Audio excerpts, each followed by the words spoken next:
Well, the issue at the moment too is we're starting to see more tourists coming back to Cairns, which is wonderful, as we know that the most popular flight at the moment is Brisbane to Cairns, and we do want to see more local tourists here. It's good to see the cafes and restaurants starting to reopen. It's good to see school holidays. Last night I met a number of people from around the state that are enjoying Cairns, and some of them are saying to me it's their first time they've been here and they're definitely going to be coming back. So it's great to see Queenslanders out supporting Queensland. Premier, David Christopher has said that Barron River and Cairns are must-win seats for the LNP. Would you agree with that sentiment? We've got a very strong member here in Qd Crawford, and he's also a minister of the government. He's worked incredibly hard.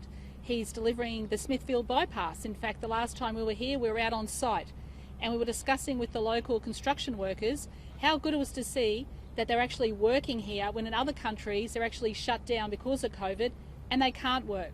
Because of our strong health response, we are able to see the economy recover and start to recover in Queensland. That is not happening in other countries around the world. Take, for example, what's happening in the UK. They're going back into lockdown.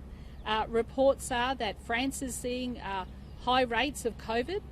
Madrid is on the verge of going back into lockdown as well. They opened up for the tourism season. COVID is going to be with us for a while. But what I really want to do is thank Queenslanders for listening to the advice, for doing the right thing, and we are able to travel around Queensland.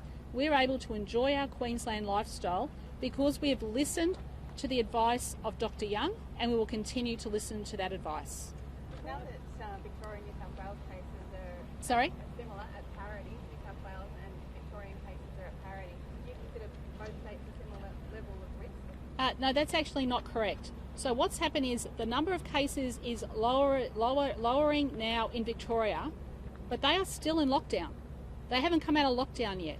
So the really key point here is what is going to happen when Victoria comes out of lockdown and they start moving around. At the moment, we have 0 cases and Queenslanders are free to move around Queensland.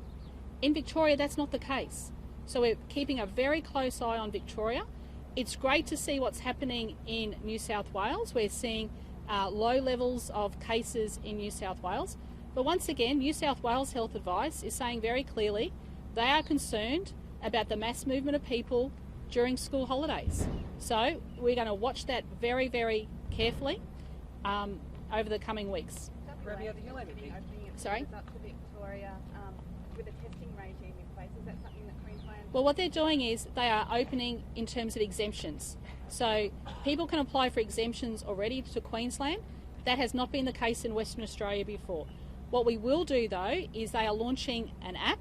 I'm very keen to know more about that. I texted Mark McGowan last night. I've asked for more information, and we'll be watching very carefully what they do in Western Australia with that app.